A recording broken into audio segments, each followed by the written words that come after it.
Okay, we are live. Please proceed.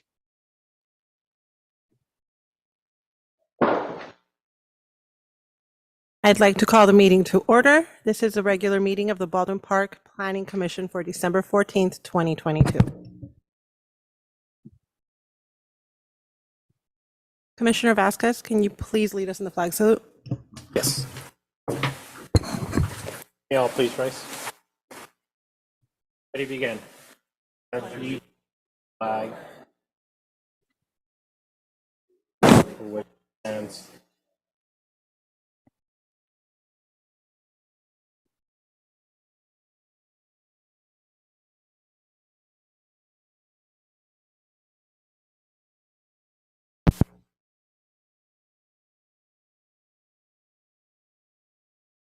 Planning Secretary, will you please call roll?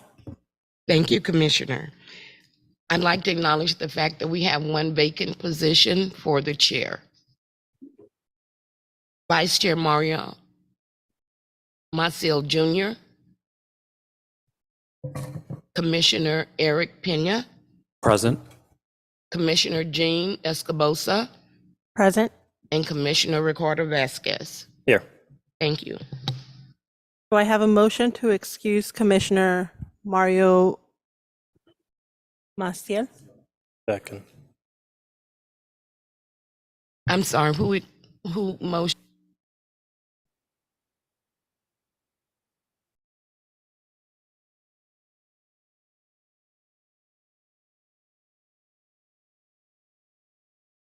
Yes. Second. And I'll second it. Did you get that, Esther? Yes, very good, thank you. Sorry, I was saying second.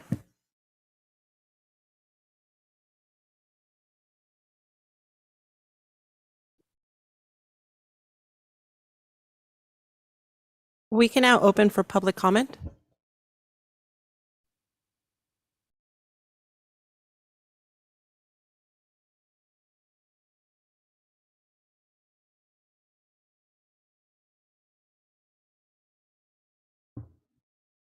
We now close public comment. Yeah, seeing none, we can close public comment. There is one item on the consent calendar.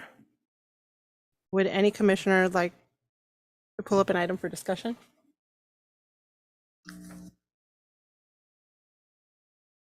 If no items are pulled, do I have a motion to approve the consent calendar? I'll go ahead and make a motion to approve it. Second.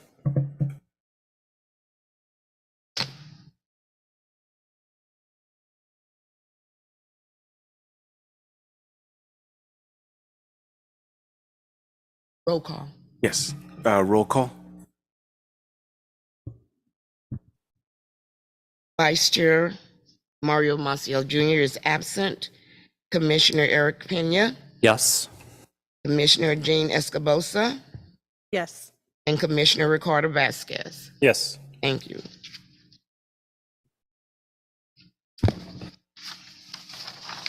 Now I will open for public hearing. The first case is CP 2209, consideration to approve conditional use permit to allow the construction of a new 950 square foot drive-through coffee shop, Dutch Bros, located on southeast corner of Ramona Boulevard and Bogart Avenue. The exact location is 14521 Ramona Boulevard. Thank you, Commissioner Escobosa. Associate Planner Melissa Chipris will be providing the presentation.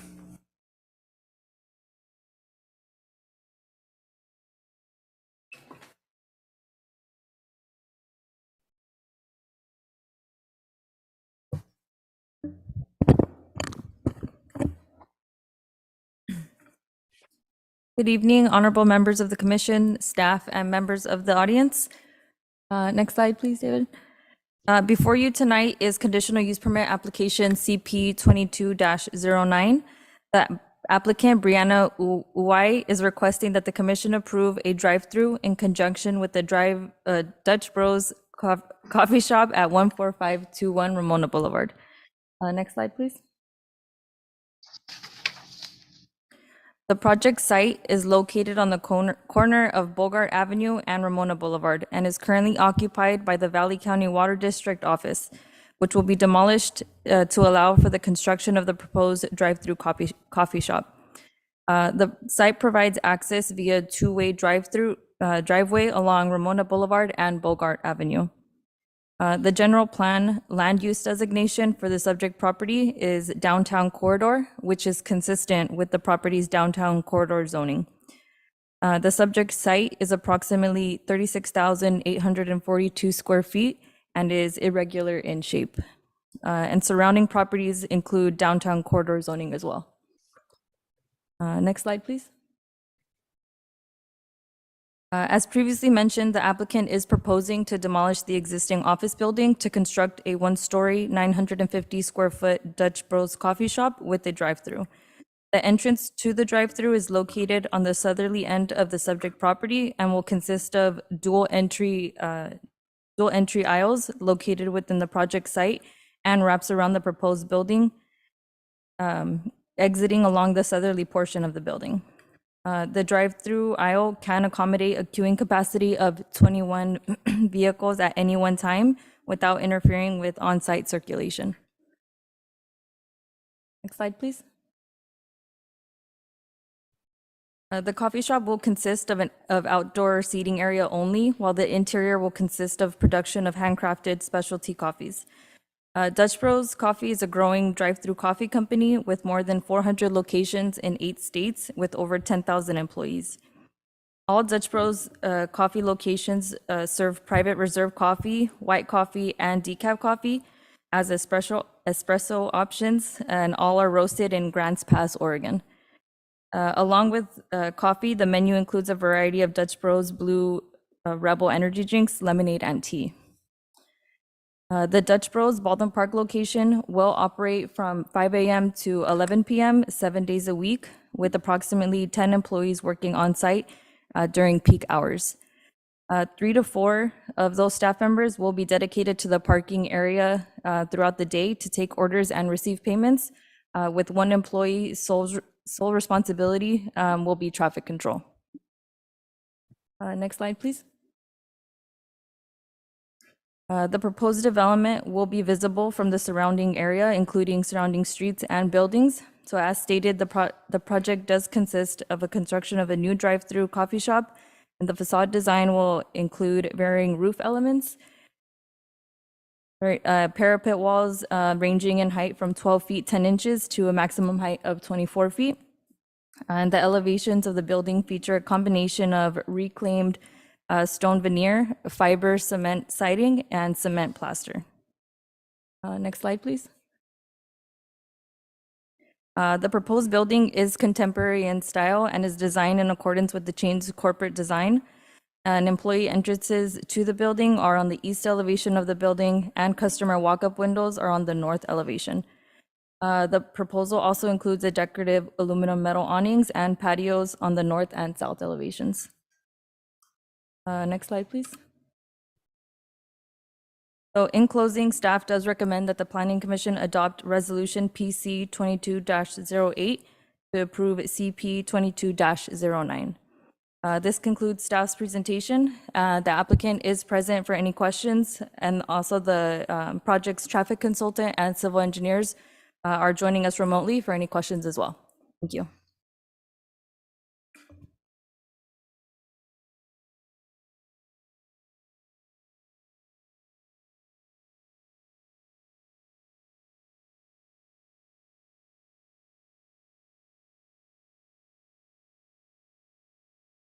Does the commission have any questions for staff?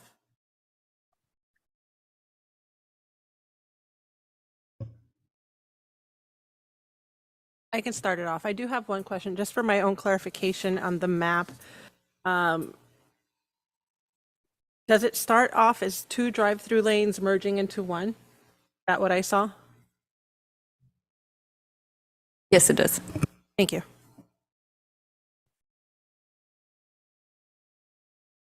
So now this, sorry, was there? So a question for our planning department staff. So I understand that we don't have any feedback or comment from the community. I'm wondering for past coffee shops that have come to Baldwin Park, such as Coffee Bean or Starbucks, has there been any community feedback prior to moving forward with their projects? So with this current planning staff, we've had 2 Starbucks open, one on Ramona Boulevard and the newest one on Garvey Avenue. We also did not receive any issues regarding traffic, queuing, or nor other comments for either project. Thank you. There's a follow-up question on Commissioner opinions. Was there, from our part as a city, did we do anything to let our community know or publish it, I guess? Yes, so 10 days prior to this meeting, we published in the local paper, and then we also sent public hearing notices to all residents and occupants within 300 feet of the proposed project.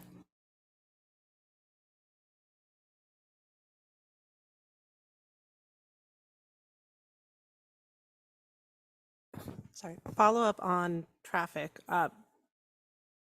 That specific corner of Ramona and Bogart tend to get very congested, especially during peak hours. So I guess I'm interested in hearing about the plan to manage that traffic flow. Yeah, I'm going to go ahead and refer to the applicant to clarify those questions. Brianna, sorry, can you click the button on the... Hi, can you hear me? My name is Brianna, and as part of our application, we have submitted a complete traffic study completed by Koonsman and Associates, and it did review the 3 intersections in the area during peak times. And it did find that there was going to be no significant impact to the project based on our trip generation memo. And I do want to see if Bill Koonsman is available on Zoom if he wants to expand on that further. But I don't know. Mark, do we have Bill Koonsman on the Zoom? No, I don't see he joined the Zoom. I only saw the Anthony and the Ken join them from the Zoom. Okay, well, I have the report in front of me. It was a part of the application, and it will be submitted with our construction drawings for the engineering department to review fully, just to verify that there are no impacts to the intersection, because that was noted when we did get our application together that there may be impacts. So we did want to do a thorough study of all 3 of the intersections in the area. You can list them off too. Oh. If I could, Commissioner Escobosa, the traffic study, when received, was also reviewed by our Public Works Department for review for any potential mitigation measures at that intersection, and none were provided by the Public Works Department.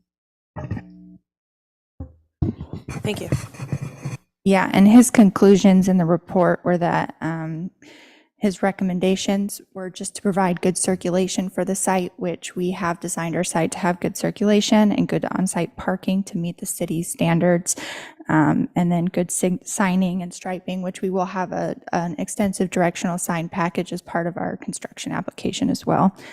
And then, of course, to have the site distances reviewed by Public Works, and then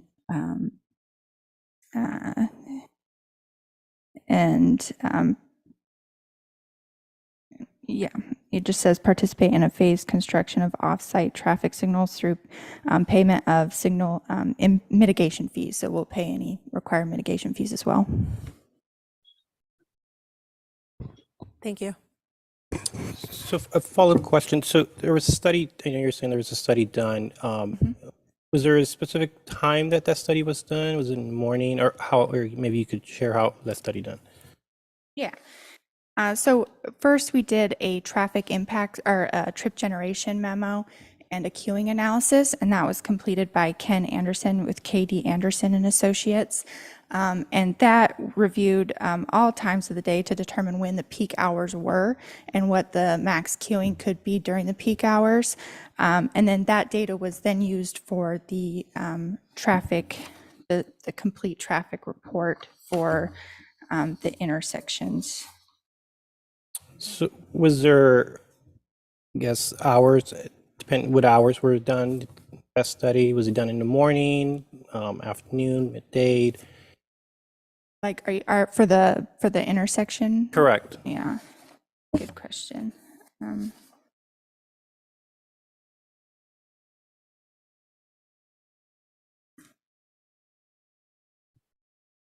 So the reason why I'm asking is because I know traffic, I'm not sure if the other commissioners, between when the high school is getting out, parents are picking up between 3 or 2:45 when there's heavy traffic, you got the train going by, and so that's definitely a concern for me there. So that's why I was asking. Yeah, and they would take our traffic for peak trip generation, like during our peak times, as well as the city. So I believe that's something that was discussed, but that will be something that will be reviewed further just to verify. Commissioner Vasquez, if I could. So in the traffic study, the existing intersection levels of service for traffic, there are 2 peak hours during the weekday, and so they identified between 7 a.m. and 9 a.m. And then the evening peak hours between 4 p.m. and 6 p.m. And so that interval was done within a 15-minute period interval. And then the evening peak hour at one of the intersections concluded that it's between 4:45 p.m. and 5:45 p.m. 4:45 p.m. To 5:45 p.m. And those were done within those 15-minute periods for that intersection. Thank you. Yeah, so just to follow up, so I understand that it has the capacity for 13 to 15 vehicles in the drive-through. I also understand that other cities were kind of used as to get sort of comps. I think there was Stockton and Sacramento. I understand that we're not sort of the size of Sacramento, so I'm wondering for, other, maybe this question's more for staff. You have kind of 2 major Starbucks that do have drive-throughs. Is the capacity as well around kind of that range for 13 to 15 vehicles, and is that sort of comfortable for Starbucks, or at least for traffic in those areas? So the 13 to 15 ratio that's noted on the staff report, that's queuing for maximums for other Dutchboro locations. So this Okay. one specifically was able to accommodate 21 vehicles without causing any issues with traffic or circulation. Yeah, with on-site. Great, thank you for the Yeah, clarification. and as far as like Dutch Bros goes as well, this report was done in the Sacramento area, like you mentioned, and we have done studies in the Southern California area that have came to the same conclusion. So 21 vehicles is anticipated to serve the anticipated demand for this site as well on our end. Great.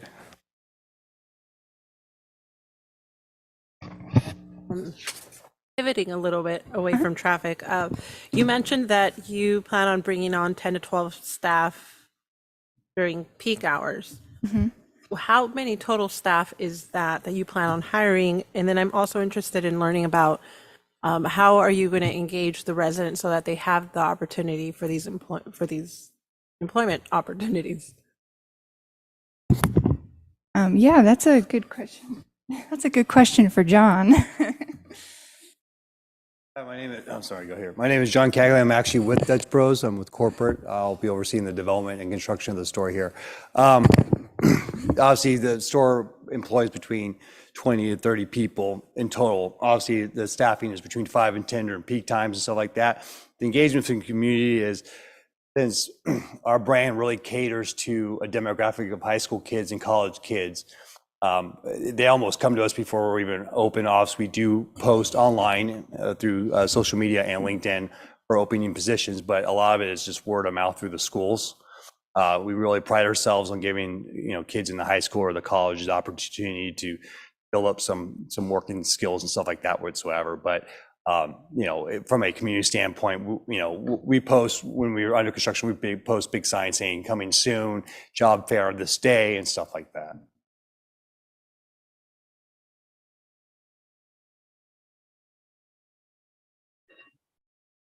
Thank you.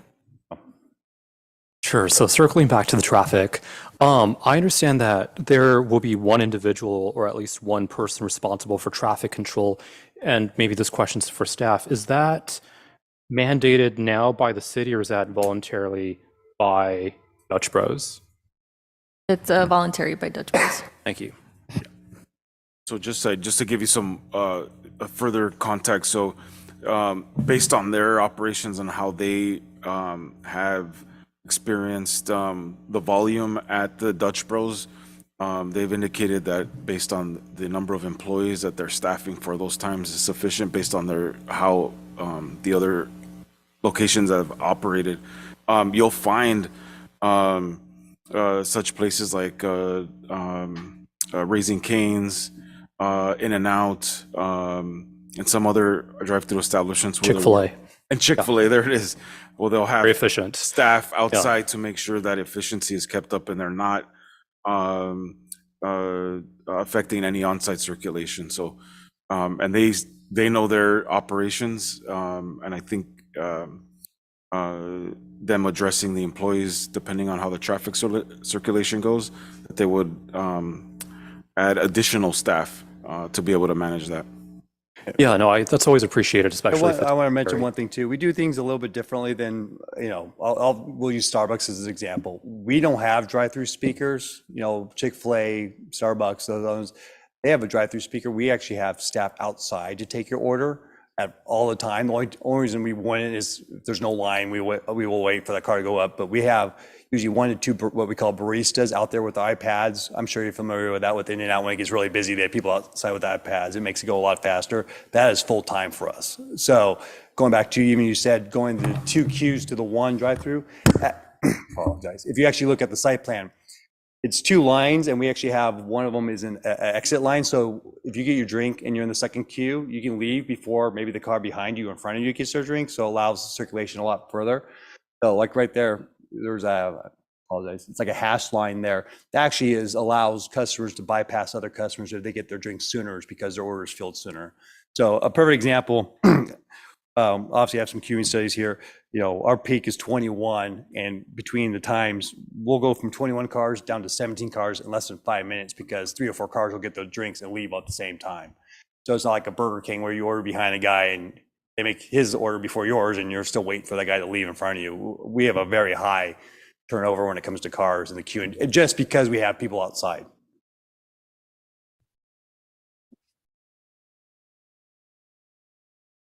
Thank you. And then another question, and again, not a sort of open question. I know that there was sort of a landscaping, and just the fact that it's going to be in the former Valley County Water District site. Will there be sort of a drought tolerant kind of aesthetic to it, or? Yes, so a part of, or one of the conditions of the approval of the applicant is to submit a full landscape plan submitted by a licensed landscape architect. We then, our landscaping consultant reviews that to make sure that it complies with all landscaping standards, tolerance standards. To add to that, the landscaping proposed has to comply with the drought tolerant state water efficient guidelines. Great, thank you so much.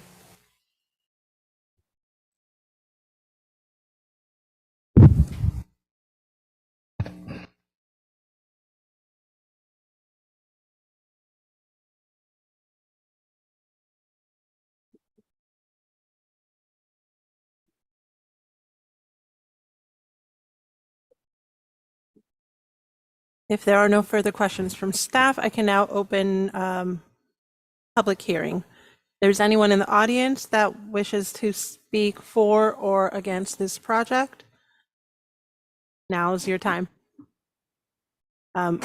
Please state your name, address. You have 3 minutes.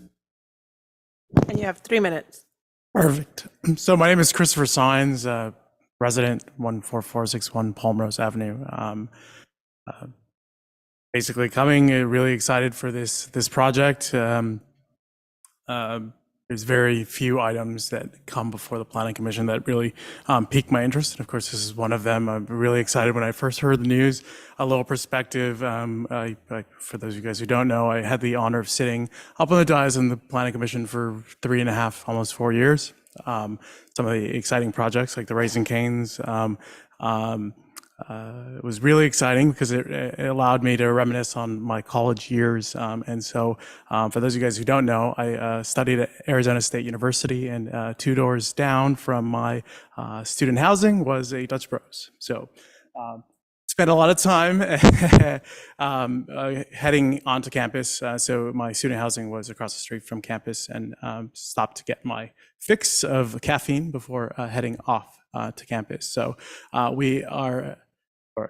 I am really excited for this new coffee shop. I know that we are in no short supply of coffee shops in our city, but this is going to be a very welcomed addition to our city, and it is probably going to be one of the first, if not the first, Dutch Bros in the San Gabriel Valley, probably. So that's really exciting. But as colleagues on the Planning Commission mentioned, similarly to Raising Cane's, who certainly assured us that their traffic would be okay. We see obviously that the lines extend further out. So I'm certain that this project will be a perfect. I just think that we do have to have additional mitigation plans in place just in case. So thank you guys.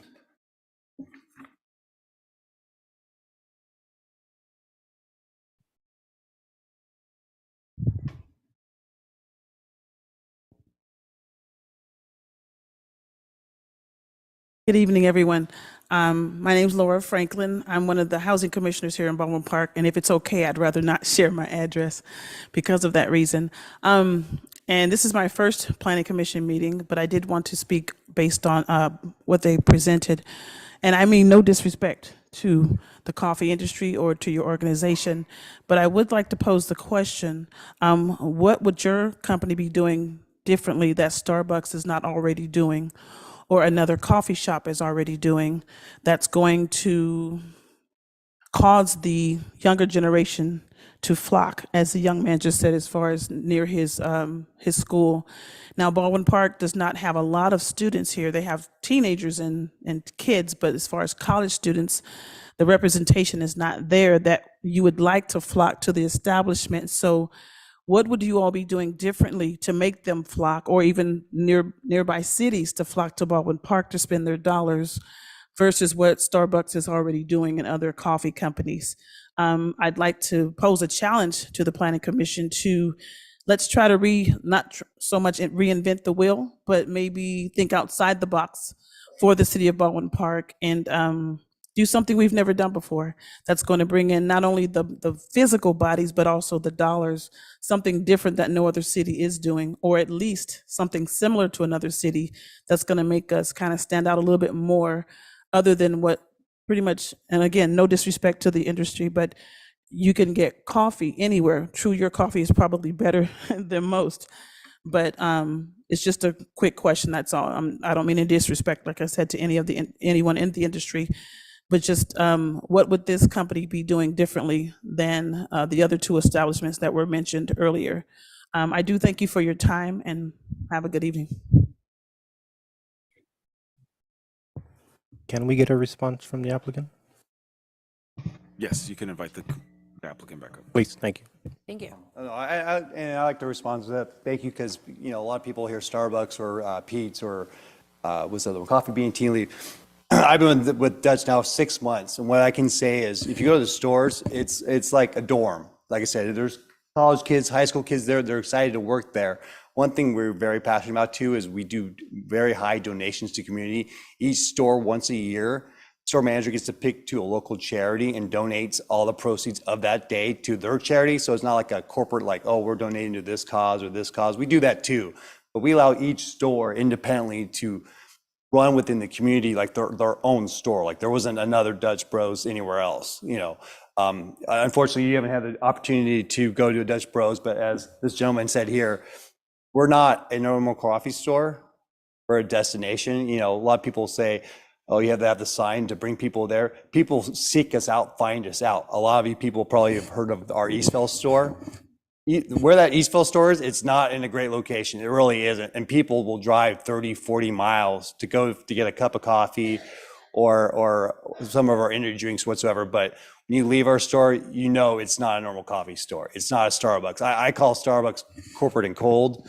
We're not. We're the surf shop of coffee. We're the energy of coffee. You know, we're, like I said, you walk in there, even if you go to a website, you can tell it's a different vibe just being there. And it's part of it really wanting the community. And that's why I really, myself, I first started working there, went in the store, I was like, okay, this isn't a typical coffee shop. And myself, I personally don't even drink coffee. So I get a lemonade when I go in my store. So the fact that I could see college kids and high school kids working there made me happy, because I knew that's one thing's lacking in the community nowadays is jobs for those age groups or demographics that they want to work there. I go into Starbucks, it's very corporate and cold. None of the employees seem like they're passionate to be there. Every one of our employees is passionate to be working for Dutch Bros.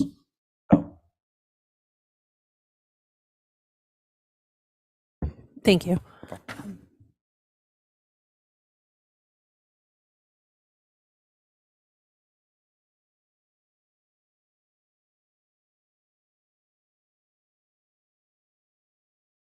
Well, before I ask my question, I wanted to check in with the public, make sure that there are no further comments. Anyone in opposition of this project?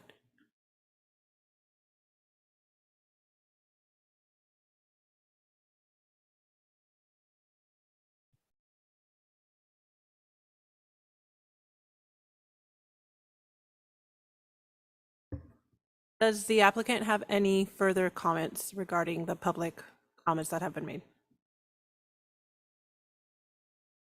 I do have another question that just kind of popped into my head as I was hearing the applicant share about the culture of Dutch Bros. Could you speak a little bit to the policies that Dutch Bros has regarding diversity and equity? I'm sorry, speak to the policies about diversity and equity? Yes, please. Well, I will say this, you know, like I said, I've been with the company now 6 months. One thing I will say is Dutch Bros tries to reach out to the community and find those diversity groups. A perfect example is once every so many months, I'll get a package at home from local businesses in the communities that Grants Pass, Oregon is in, or some other areas. And they'll buy stuff from those retailers. So a perfect example last month was small businesses. So I got this little care package at home, a whole bunch of little goodies from a whole bunch of small businesses. They went out and bought. Other one was African-American businesses. They bought a whole bunch of stuff. So I will say that, you know, from what I can tell, you know, Dutch Bros makes it a very high point to try to be diversified. Here are communities. I know myself, I get emails once a month asking how can we be better for the communities, for our local communities and stuff like that. So you know, a lot of companies say they want to be better for the community, but when I see it, you know, myself, and I've only been a few month employee here myself, I can speak to it. Like I said, if you go to our website, you can tell that that's the brand and the culture. If you go into our stores, you know, it's all different ages, all different ethnicities. I mean, like I said, you do not feel like there's anything that's very monolithic in our stores. Everyone's free flowing there per se. Like I said, it's like a college dorm. When you're in college, no one cares. Everyone's happy just to be there. You know, no one's putting up stereotypes, no one's putting on faces or this like that, but you'll be proud when the store's open. Like even you walk in the store, there's music blaring inside the store. It's like the old Music Pluses, the old Virgin Atlantic stores. You know, you go in, we have a light bar. I'm like, is this a club? Am I walking to a club? You know, so, you know, it's one of those things, if you go on Yelp and stuff like that, people are excited. They gave me $5 gift cards to hand out to people, and we don't have one. I live in Temecula myself. And I handed one to an employee because she saw I was wearing I have my keychain says Dutch Bros on it. She's like, oh my God, I wish there was a Dutch Bros here. And I said, oh, I gave her a card. She's all, can I give you a hug? Okay, I worked for Disney for 12 years. I've never got a hug by someone saying I worked for Disney.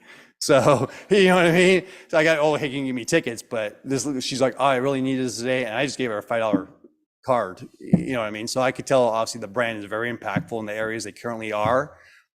It's something we are bringing to California. One thing I do want to mention, she did say we have 400 stores. We're at 650 stores at the end of this year. So we plan on being nationwide, you know, and bringing our brand and bringing our culture across the United States. That's very important to us. And if you look at even our CEO, he's a great guy. He is a brother. They started this company. That's why it's Dutch Bros. His brother passed away. He had a disease. And one of the things he did when we went public, he was wearing a Rage Against the Machine shirt at the New York Stock Exchange. I mean, the guy lives and breathes just, you know, being a rebel. And that's one of our drink is called Rebel. I mean, so like I said, it's the passions there. It's not a unique, it's not a different brand. We're a unique brand. We're one of a kind brand. We're not a Starbucks. We're not a Coffee Tea and Bean Leaf. We're not any of those other coffee brands. You know, we started with a kiosk, and most of our stores in Grants Pass are like little kiosks. So that's all I have to say to that. Thank you. Do the other commissioners have any other questions? First, we want to close the public hearing and entertain any commission discussion. Okay. We will now close public hearing. Thank you. I'm sorry, public testimony. Public testimony. Sure. So this question goes to our community development director.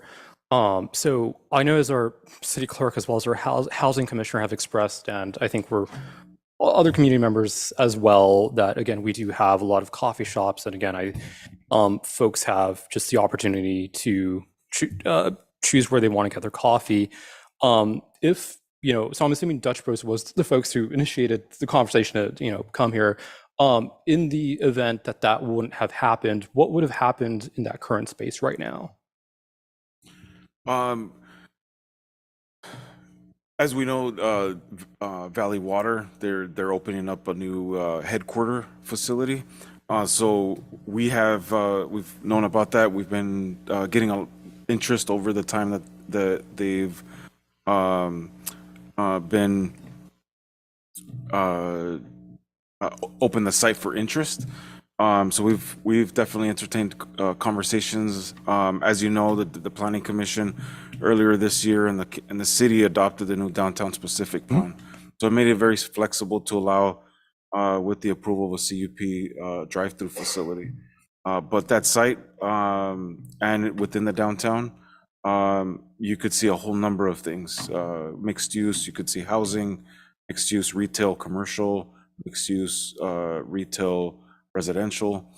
So there's a whole number of things that could have taken place there, just like anywhere else within the downtown. Sure. So was it Dutch Bros the only, so forgive me, were they sort of the only folks interested at this current time to occupy that space, or were there other businesses? There were definitely other businesses, but at the time, the site moved forward with Dutch Bros. Okay. Was that because they submitted an application first, or was that on the city side? That was not on the city side. That's all on the applicants. The private market. The private market. Right, okay. Exactly. Okay. Thank you. So yes.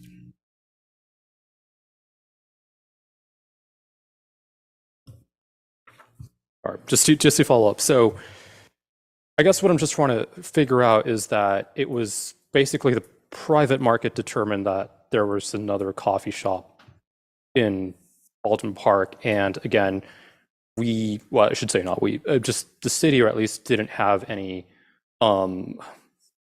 thank you, say in kind of coffee shop over perhaps a produce or just some other non-coffee shop. Right? Correct. That is correct. So it's just based off of the market. That's what just determines the number of coffee shops that we have in the city, not necessarily other municipal factors. Is that right? That is correct. Okay. Yes. Thank you.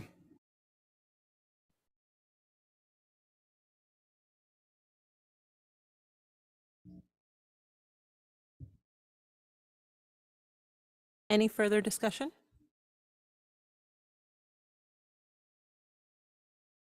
If there is no more discussion, I will accept a motion.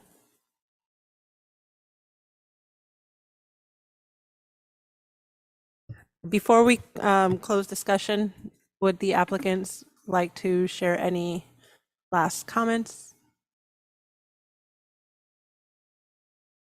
Thank you.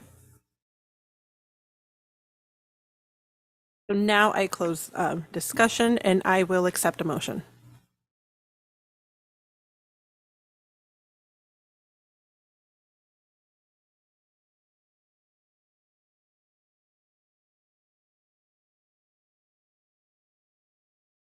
I'd like to make a motion to adopt the resolution. Do I have to name the rest of it, or the resolution of PC 22-08 approving CP 22-09?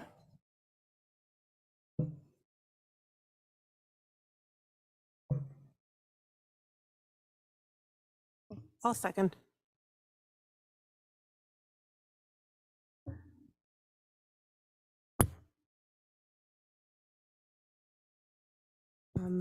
Any objections? Hearing no objections, the motion is approved. Roll call. Yeah, my apologies. Ms. Vice Chair Foster? Maciel is absent. Eric Pena, Commissioner. Yes. Gina Escobosa, Commissioner. Yes. And Ricardo Vasquez, Commissioner. Yes. Thank you. The motion carries. The Planning Commission has voted to adopt the resolution of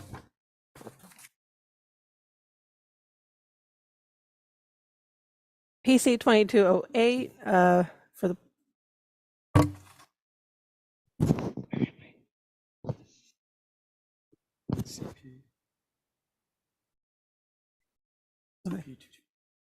CP 2209.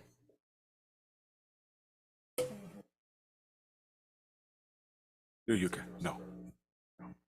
I also would like to, if you get, in addition to adopting the resolution, PC 2208, also finding that the project is exempt under CEQA, as noted in the resolution.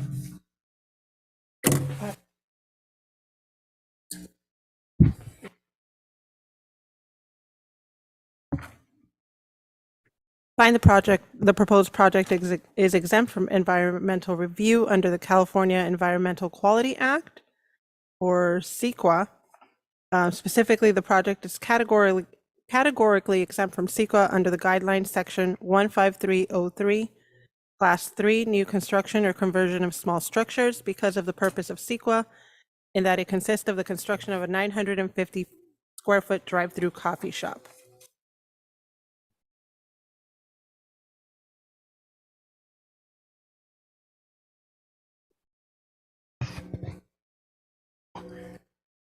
Project is approved.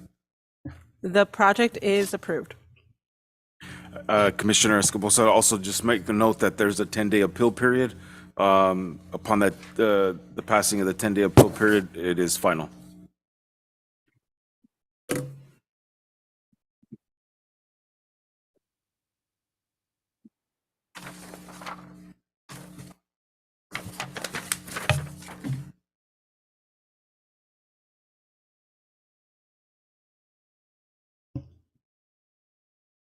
Ron, do I just say that there is no report of officers? Are there any?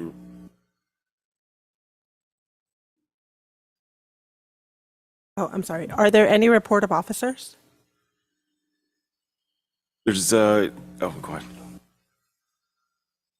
Go ahead. No, I just want to say that I know this is the first session or commission meeting, I should say, without our chair, who's now former chair, Joanna Valenzuela, who's now the city treasurer. Just want to wish her the best of luck in her new position, and we again wish her all the luck, as well as the new city council and of course city clerk. And again, I feel that she was a great chair as well as her leadership. And again, just looking forward just to the rest of the next year with the commission and the staff and obviously the community.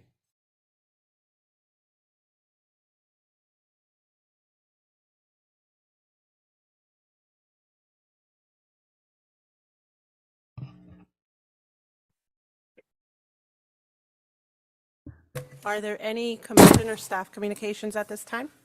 Yes, thank you, Commissioner Escobosa. I also like to echo Commissioner Peña's comments. I would like to wish and thank our former Madam Chair, Ioana Valenzuela, on her newly elected position. We will miss her and want to thank her for her serving on the Planning Commission. And we wish her the best of luck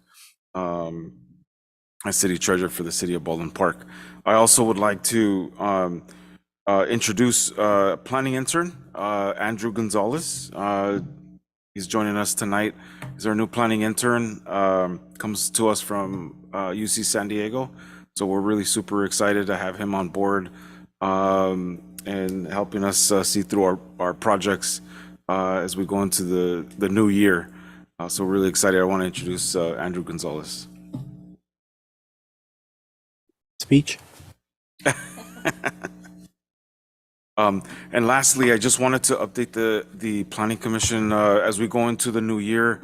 We will be scheduling some study sessions, Planning Commission study sessions. There's some long-range activities that the planning staff is working on, one of them being objective design standards. So we'll be holding a study session on that to hope, well, we have to adopt these objective design standards in accordance with state law by June of next year. So we'll be holding those the beginning of the year with the Planning Commission and also the City Council. So we anticipate we also have some other projects that will be coming before the Planning Commission. Also, we're probably looking to having a second meeting at the end of January, and then a study session, first meeting in February, and then second meeting also in February. So it's going to be busy. So I just wanted to give you heads up on those future meetings as the new year comes on board. Thank you. And also, we want to welcome our new planning attorney. Yes.